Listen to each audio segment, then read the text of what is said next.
notika.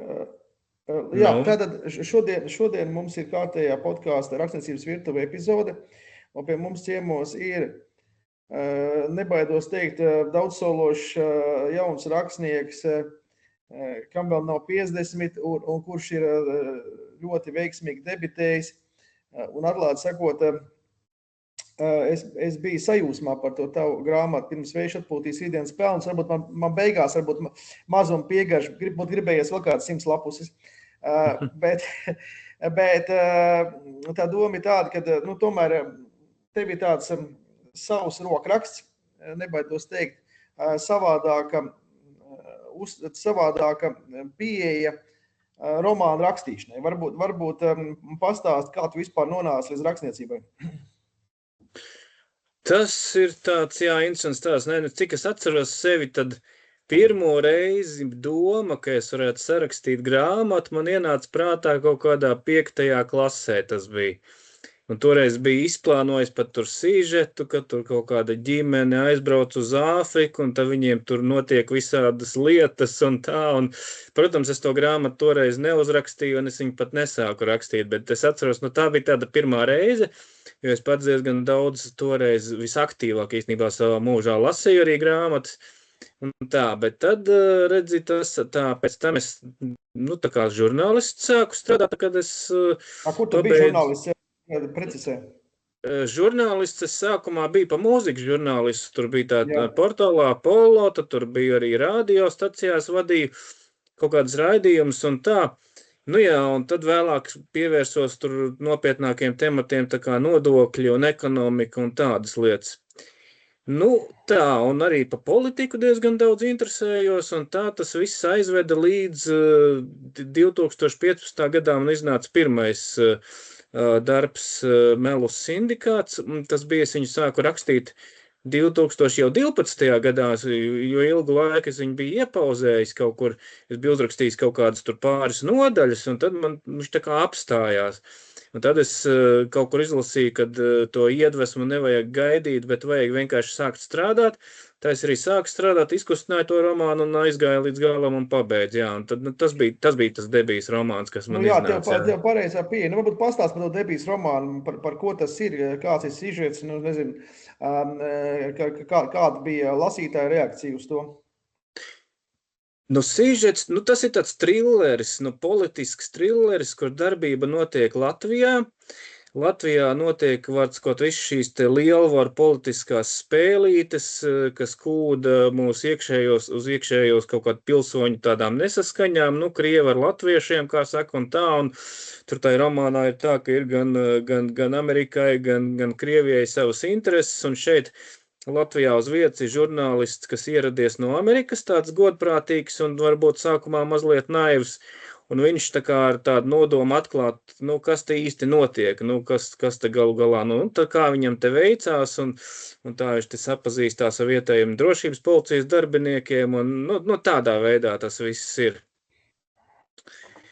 Par to lasītāju reakciju tur, teiksim tā, viņa bija ļoti labas dažas atsauksmes bija, presē, teiksim, tur sestdienā bija Dace Rukšāna uzrakstījusi ļoti labu tādu recenziju un tā. Tu esi Rukšāns mīlulis. Jā, tā sanāk, jo arī otrā grāmata viņai patika un vārds sakot, bet lasītājiem kaut kā tas baigi neaizgāja, nezinu kāpēc, bet kā tur uztrāpīt ar tām politiskajām un kara tēmām, kurā laikā, laikam, nezinu, tas kaut kāds jūtīgs temats ir, un varbūt, ka daudz pastījās viņiem vairāk tādu mierīgāku kaut ko izklādē gribējās lasīt, un tāpēc līdz ar to tas tā baigi nepavilkās. Es saprotu, kas tev pārtrauc, bet man tāds sajūta, ka tu tā pravietiski, ka patiesībā, iedomājies, tu to rakstīji tajā laikā, kad sākās tas iebrukums, Ukrainā Krīmas aneksija, un vispār īstenībā tu jau tad paredzēji, ka būs kaut kādi nopietnākas lielvaru spēles. Tā sanāca. Toreiz es to ņēmu tā kā, teiksim, pa pamatu kaut kādu šito, kas notika, teiksim, tajās valstīs, tā kā tur tuvojos austrumos un tā tālāk, kuras bieži vien redzēju arī, ka mums varbūt ne visus stāsta, teiksim, ziņās visu to patiesību tā, kā tas ir, un ka tad bieži vien visādas manipulācijas arī notiekās, un es to piemēroju vienkārši Latvijas tajā realitātei. Nu jā, tas romāns vispār bija pat tā kā par tādu tālu nākotni, par 34. gadu, kad Latvija ir atradusi naftu un kļuvusi bagāta un tāpēc kļuvusi interesanta. Nu, pagaid, mēs jau joprojām strīdamies, atvainojos, mēs joprojām strīdamies ar Lietuvu par būtiņas naftas iegulām kaut kur tur. Nu tieši tā. Kontinentālajā šelfā. Jā, kaut kur, ja? jā. Nu tajā romānā tas strīds ir atrisināts, jo abas valstis sapratušas, ka, kā saka, katrai pietiks pietiekami daudz, un tāpēc labāk ir noslēgt to līgumu, lai varētu sākt izmantot. Bet tu varētu būt naftas magnāts arī pats, ja tu ieguldītu naudu, tu nopirki tie Gudenieku pagastā, kur tur ir tie kontrolūri, tu nopērci tur dažus hektārus, un, ja tu zini, kur urbt, tu būsi magnāts pats. Es tur esmu arī garām braucis un bildējis, nu man tāda aizraušanās fotografēšana arī, un es tur esmu bildējis tās, kas tur darbojās tās no attāluma, jā, tās sūkņus. Nu labi, bet es arī pamanīju, apskatījos tavs tās Rīgas un visas Latvijas tās māksliskās bildes, arhitektūra un dažādi pilsētas skati. Ļoti iespaidīgi. Varbūt, ka mums tur sanāks kaut kādā laikā sadarbība ar vienu man topošo vietni, bet tā doma ir tāda, ka tavā tajā romānā nebija tik ļoti kinematogrāfiski. Šitajā romānā patiesībā tas sižets ļoti dzīna uz priekšu, nebija gari vides apraksti. Nu, tu neizplūd uz puslapus vai lapus, lai izstāstītu, kā kur izskatās. Tu domā par pelniem, ja? Jā. Tā līdz ar to es domāju, ka es pieņemu, ka tev bija svarīgi tas sižets, tev bija svarīgi tas message, tiksim, svēstījums. Jā, nu, tā iespējams ir, ka otrajā romānā bija mazliet mazāk, nu, tā kā nebija es neiegāju tādos garos, teiksim, tajos vides aprakstos, man tur bišķiņ arī pārmeta, kad pirmajā romānā es pa daudz Rīgu tur aprakstīju un tā, un varbūt, kad es aizrāvos ar to.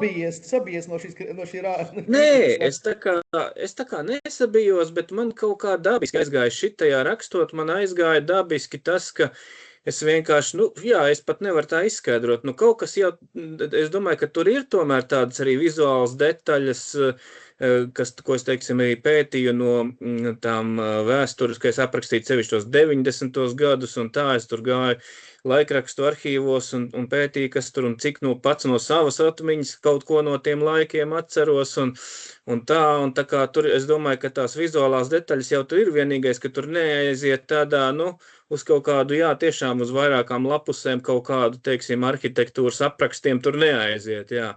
Tas man šoreiz tā kā nebija tas primārais. Nu jā, un būtu gribējies varbūt tur balto namu vai kaut ko vairāk aprakstītu garšīgāk. Tur, kur tie prezidenti runājās ar tavu galveno varonu tēvu. Baltajā namā jau, man liekas, tā pati tā kā saucamā situation room, jeb tā, ārkārtas situācija vadības telpa. Bet viss baltais nams tev nav tur visi gaiteņi aprakstīti. Jā, tad jau atkal teikt, ka tur vajag, es tur izplūstu, kaut kā. Es neesmu gan tur arī staigājis pa tiem gaiteņiem, ja es būtu tur staigājis, varbūt, ka es arī vairāk to varētu, jā. Tur es domāju, vajadzīgs speciāli pielaid, teiksim, es pieņemu, ka. Ja tu būtu Amerikas žurnālists un tev būtu īpašā baltā nama pielaid, tad varbūt, jo es te nesen biju Stokholmas parlamentā, kultūras naktī Stokholmas, un tad tur pārbauda, stingrāk nekā lidostā. Tas security vienkārši tur izkrata visu, tur skenē, tur diezgan nopietni, lai vispār tikai ekskursijā aiziet pa viņiem. Tad tā varētu būt, droši vien, jebkas, kas atgādina kaut kādu bīstamu priekšmetu, tiek tev atņemts nost, vai ne? Jā, man gribēja sidra buņģiņu konfiscēt un tā tālāk. Pareiz, tu tur viņu vari pārlaust uz pusēm, zin kā, un tad tev ir asais ierocis. Labi, bet tur ja runā par šo pirms vējuši atpūtīs ikdienas pelns, pirmkārt ļoti poetisks nosaukums, daudznozīmīgs, otrkārt tā, kad tā varbūt tā bērnība, jaunība, tur man arī tāda sajūta, ka es esmu gados vairāk mazāk dzīvojis, esmu 70. gadu produkts, līdz ar to es, piemēram, to apmēram saprotu, kopš atmodas, kā tas viss tās pārmaiņas un kā mēs tur gaidījām to atmodu un kā mēs, nezinu, brīnumu cerējām.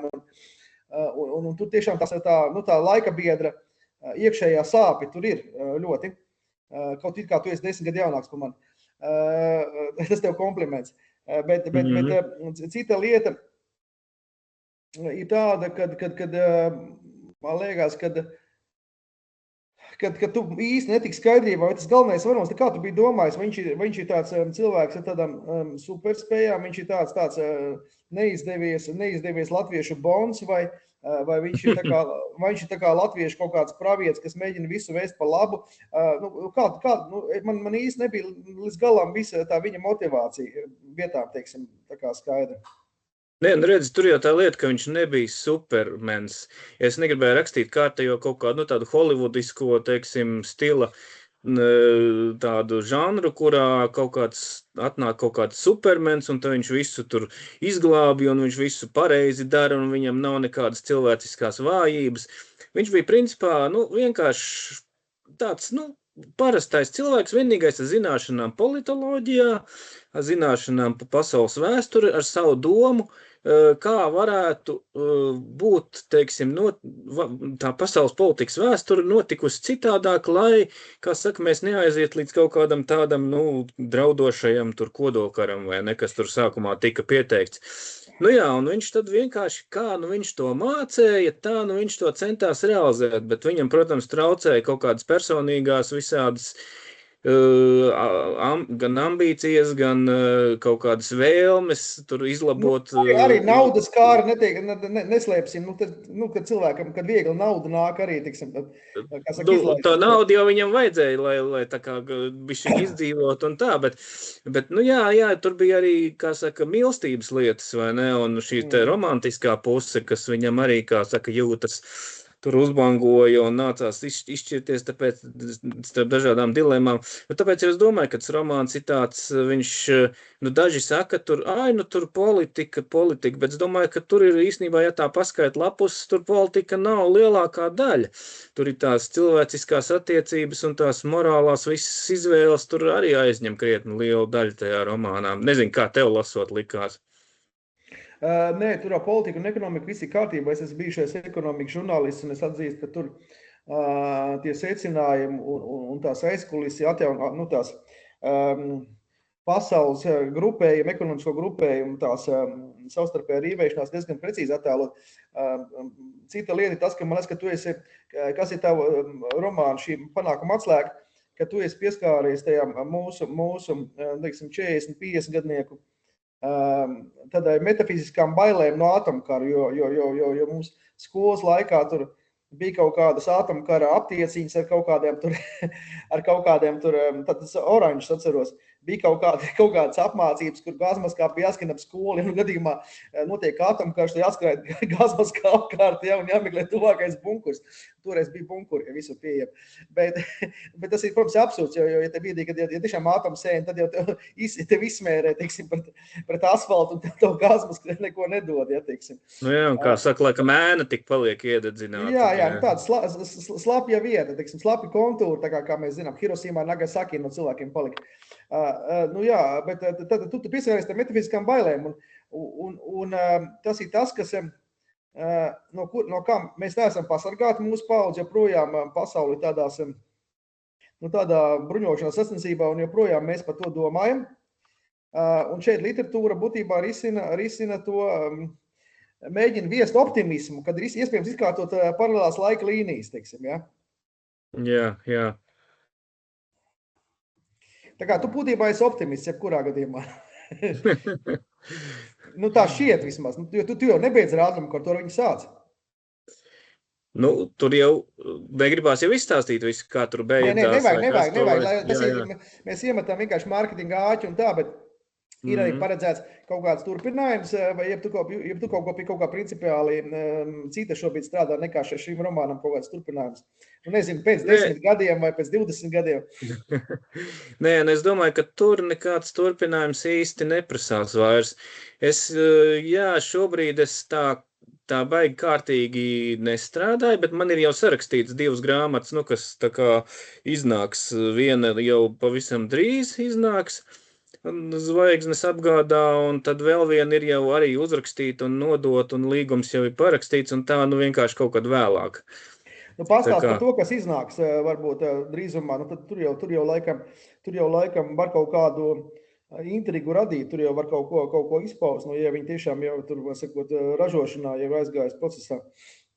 Jā, nu tas ir stāsts atkal, faktiski stāsts 2 daļās, tur ir tā kā daļai grāmatā, tas pamats stāsts ir par grāmatvedi, kurš neredz krāsas. Nu, ir tāda slimība ļoti reta, bet ir tādi cilvēki, kas tā kā neredz krāsas, viņi tā kā melnbaltu faktiski to pasauli redz. Es esmu saticis kaut kādu 1-2 cilvēkus mūžā šādus, jā. Nopietni, jā? Bet viņi ļoti reti, protams. Viņi ļoti reti, jā, un viņš tā kā, tas ir, protams, arī simboliski daļēji tam, ka viņš arī dzīvē nav, nu, visu laiku viņš ir baidījies no tās dzīves, un nav atļāvies realizēt varbūt to, ko viņš gribētu, un tagad viņš saskarās ar vēl vienu tātad diagnozi ar nāvējošu audzēju galvā, un tajā brīdī viņš tā kā sāk pamazām viņā tas radīt tādu sapratni, ka nav jau īsti tā kā vairs ko zaudēt, un līdz ar to viņš gūst tādu lielāku drosmi sākt pieņemt lēmumus, ko viņš līdz tam varbūt neuzdrošinājās. Tas ir tas pamats stāsts. Un viņš tajā stāstā lasa grāmatu, ko viņš ir iegādājis antikvariātā, tādu zinātniskās fantastikas grāmatu. Nu, tā ir atkal zinātniskā fantastika vairāk gadsimtu tālā nākotnē. Tur ir tāds mistisks, teiksim, tāds fenomens, cilvēks ir īstenībā, nu, tā kā vairs nav mirstīga, respektīvi zinātne ir atklājusi nemirstības iespēju, bet tai pašā laikā rodās kaut kādas tādas šausmīgas fenomens, ka cilvēki sāk sastingt vienkārši. Nu, tā kā, nu jā, un tad viņiem pazūd smadzenes, un tad tur tas zinātnieks, viņš tur mēģina to mistēriju risināt. Nu, tā ir tā grāmata grāmatā. Jā, bet starp mums meitēm runājot, īstenībā jau šobrīd es sapratu, ka ir tā nemirstības fenomens ir atklāts, visi saprast, tikai mums to vēl joprojām no mums to slēp kā no sabiedrības, ja? Lai elite to var izmantot savās interesēs. Un tādas sazvēstības teorijas arī cirkulē. Jā. Nu, sazvērstības teorijās jau tur daudz kas cirkulē, tur jau tur nevar īsti saprast, kas tur no tā ir, kaut kāds pamats, kam nav. Nu jā, bet tu šobrīd pilnas slodzes vairāk esi žurnālists un fotogrāfs, bet tev tā pamazām tā rakstniecība arī paņem savā varā. Tā tev varētu noformulēt.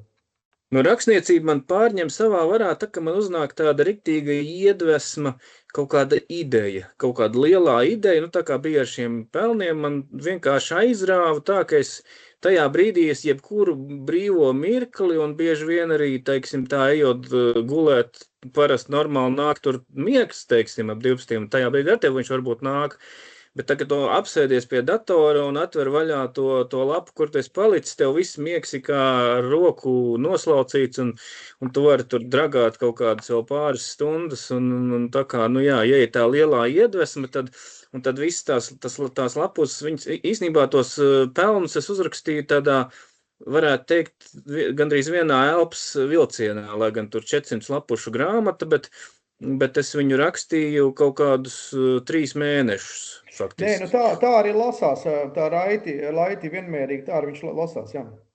Nu jā, un tad man ir tā, ka man ir kaut kādas citreiz tādas, šobrīd man, piemēram, ir tādas, it kā ir kaut kādas idejas, pie kā es varētu strādāt, bet laikam viņas nav tik lielas un nav tik velkošas uz priekšu, jo, restīvi, viņas, nu, tās lielās idejas, viņas ir tā kā skelets, vai ne?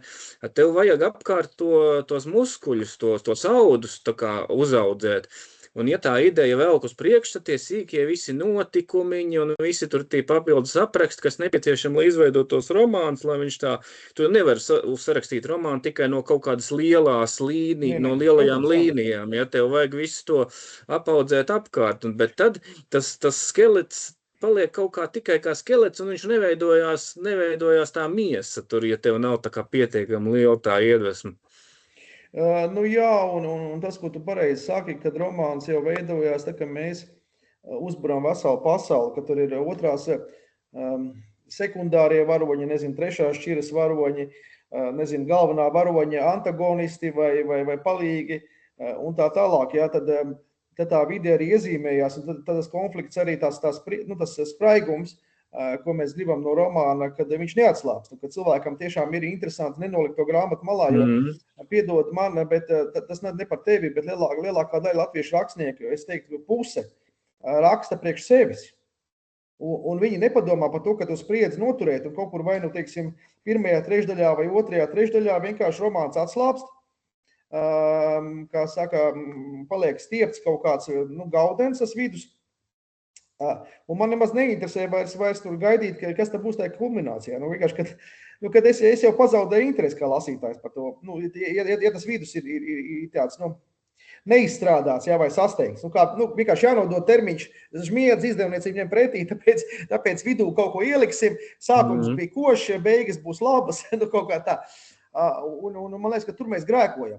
Un tas ir viens no lieta, ko mēs varam mācīties no tie ārzemju tiem izcilajiem trilleru autoriem, teiksim, nu, es neminēšu tagad nevienu uzvārdā, bet tieši, ka viņi notur, ka viņi to sākumā piešķiļ, to spriedzes degli, un visu laiku viņš arī ir, nu, ka tu visu laiku,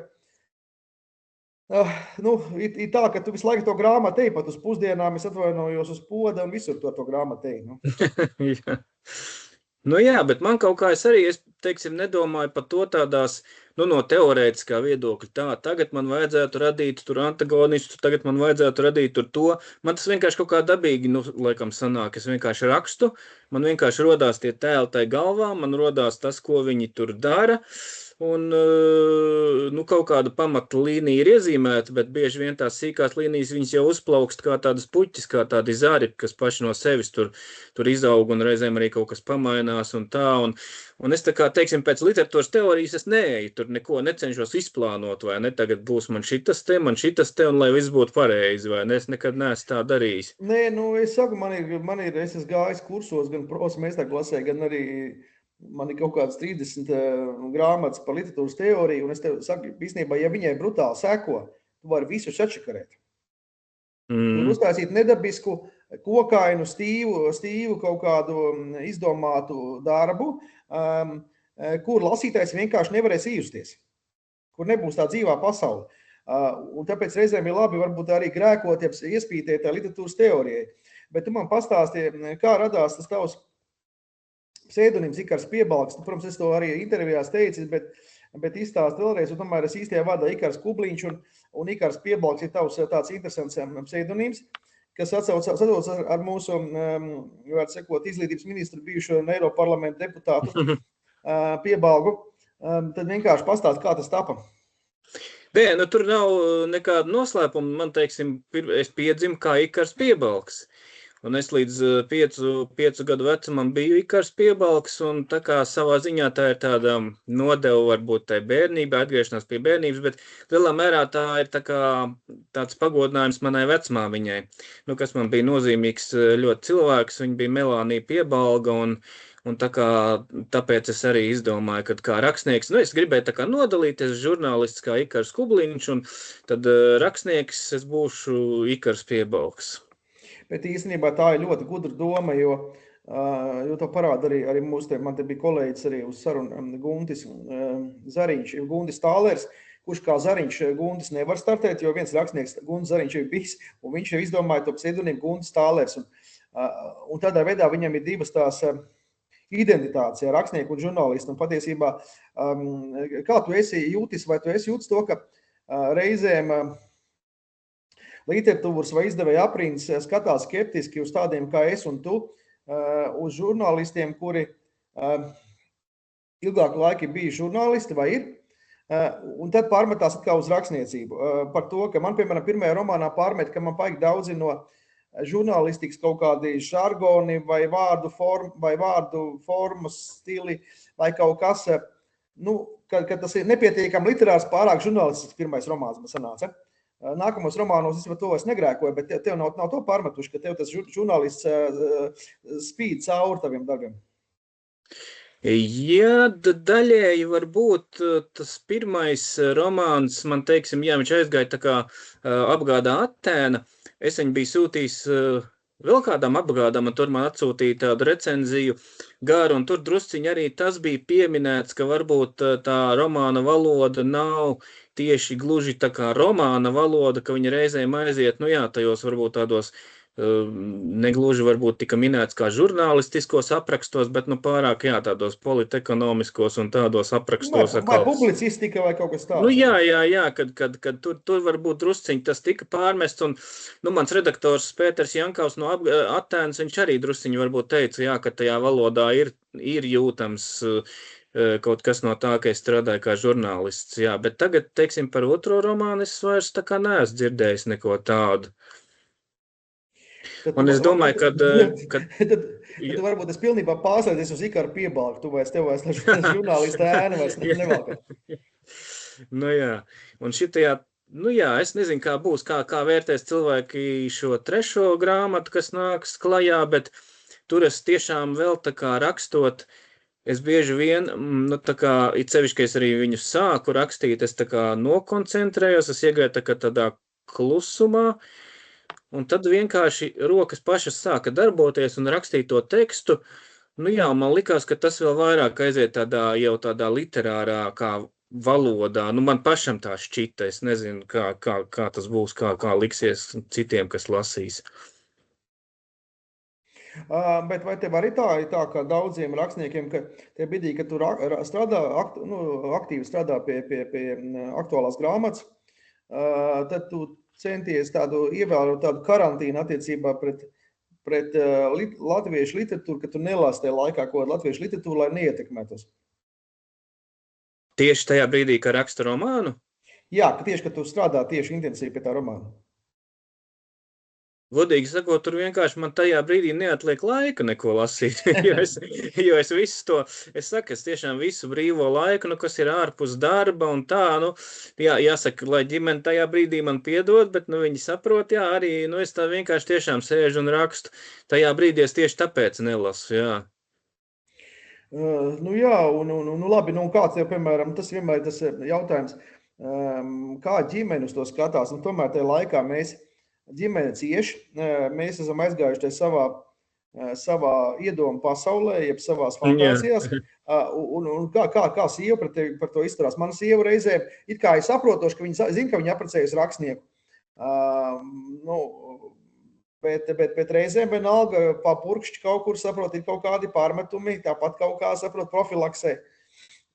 Nē, nu mana sieva ir arī saprotoša, un tikai ļoti reti var būt, kad, nu jā, tā, kad kādu reizi varbūt viņa ir arī pateikusi kaut ko, ka jā, nu tagad jau tevi te nav jēgas runāt, jā, kā saka, tu esi iekšā tajā visā vai kaut kā tā, bet, nu tā, kopumā jau viņa tā kā saprot, un tas par laimi, jo es intensīvāk iekšā tajā būšu, jo īsāks būs tas kopējais laika periods, kamēr es rakstīšu to romānu, vai ne? Nu tā sanāk, jo es ātrāk viņu uzrakstīšu. Jā, jo faktiski tā ir, ka tu lec iekšā. Nu, neatkarīgi no tā, cik ilgi tu iepriekš vācis materiāls, es Morbergā ielec iekšā savā romānā Kristaps Morbergs no Baskaipa multimiljonāru, tā, ka man vienkārši bija nodošanas termiņš, bija pēc 3 nedēļām vai 3,5. Un tad ir tā, ka tev nav neviena brīva diena. Tu vienkārši ieliec un tev ir jāuzraksta, nu, tas apjoms, ja. Teiksim, un īstenībā tas ir vislabākais motivators. Nu, ka tu vienkārši saproti, ka tu nevari nekā prokrastinēt, tu nevari neko nolikt malā. Tu nevari tajā brīdī izklaidēties vai kaut kam citam pievērsties. Vienkārši tu raksti, vienkārši kamēr tu tajā laikmetā, jeb tajā vidē, jeb tajās notikumos esi tajā epicentrā. Ja? Bet nu, dzīvē jau tas jau būtu ideālais modelis. Piekritīs, ja mums būtu regulāri tāds radošos stipendijas uz mēnesi, 2, 3, mēs dzīvot kaut kādās, es nezinu, pilīs, muižās, un mums nebūtu tajā laikā nekāds cits rūpes. Tikai raksti dzīvo savā pasaulītē, mikropasaulītē. Tas būtu tāds ideālais modelis, ja, bet tad es domāju, latviešu literatūru uzplauktu, bet atzīsties atklāt, cik reiz gadā tev ir tāds iespējas uz mēnesi, 2 vai 3 pamukt. Nu, pilnībā, jā, nu tas jau skaidrs, tad ir jābūt, nu tad tev nav jābūt pamat darbam kaut kādam, tad tu vari, kad brīvi rakstīt tikai. Nu jā, un atklāt sakot, es tāpēc saku, es pirmoreiz mūžā es tagad nonācu rakstnieku rezidencē Jaunpils pilī uz 2 nedēļām. Un drausmīgi jūcīga sajūta. Ka visu laiks pieder tev, telpa pieder tev, sēdi raksti. Nu, mēs neesam pie tā pieraduši, mēs neesam tam gatavi. Pie tā arī ir jāpierod, pie labiem apstākļiem.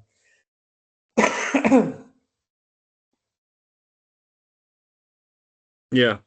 Nu jā, un bet tas, ko es varu pateikt, kad man jau ir āķis lūpā, un es noteikti meklēšu iespēju arī dubultos rudenī mēģināt tikt uz kādām 2 nedēļām uz dubultu rezidenci, jo tā ir iespēja tiešām ģimenes lietas rūpes nolikt malā. Tā ir iespēja veltīt sevi literatūrai bez atlikuma, kaut kādu periodu. Un ja kāda grāmata ir iestrēgusi, tas ir labs variants, ka to grāmatu izkustināt, kā tu pareizi teici. Jā.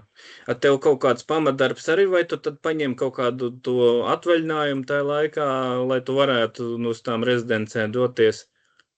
Nē, man pamatdarbs tāpat kā tev ir žurnālistika, un es tā kā tagad mēģinu izveidot jaunu žurnālu, tādu latviskās dzīvesziņas ezoterisko žurnālu, kas iespējams sāks jūlijā iznākt.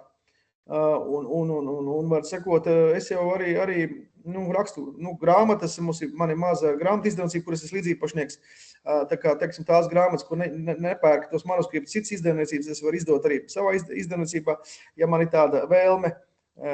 Bet es gribu pamatā Daļtūru neizdot savā izdevniecībā, tāpēc, ka Daļtūrai jāiet caur redaktoru sietu, caur objektīvu novērtējumu, caur talantu konkursu.